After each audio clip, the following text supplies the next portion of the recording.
Hi guys, welcome back to another book review. Today we're going to talk about Butcher and Blackbird. I know everybody knows about this one. It's all over the place. I mean, book 2 comes out very soon. So we are all through the roof excited about this one.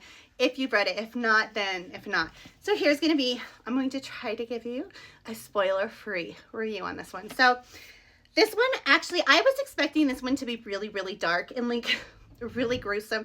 It is pretty gruesome, but I expected like it to be like a really dark romance, right? Because just the way the things I had heard, it actually is humorous. Like I felt bad because I would laugh. Like you have to have a dark sense of humor, but I laughed so much reading this and I was like, why am I laughing? This is horrible. These are such gruesome, horrible scenes and I am laughing. And I laughed. I laughed. I laughed a lot. I thought it was a hilarious book.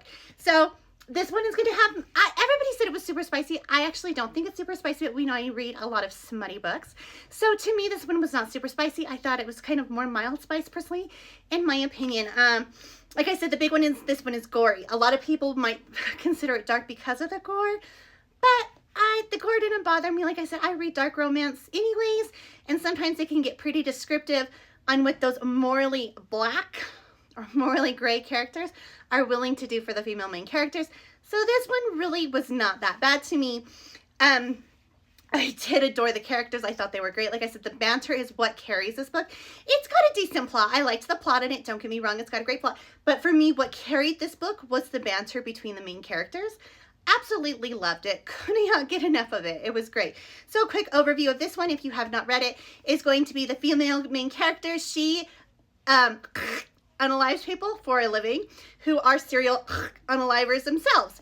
And she gets caught in a situation to where she meets the male main character and they start a little game to kind of where they fight against, not fight, but like they make a competition against each other to just, it's a competition that involves unaliving, you know, the bad guys. And so this one really, you have to walk into this one being really prepared because it is got a lot of the in it. And to me, I enjoyed it. It was kind of cool to have somebody who that's what they did. They just the cereal and a I hate doing that, but I didn't know how else to do it to not get my video in trouble. So that's pretty much it. Obviously they're gonna get feelings for each other. I felt like this was a very, very slow burn. Like this one is super, super slow burn in my opinion. Like a very, very, very slow burn. But I did like it once it picked up. It picked up. That's just the best way to put it. Once the romance picked up, the romance picked up. Obviously he falls first. That was very cool for me. And like I said, this one is just, it's humorous. It's funny. It's gory and funny.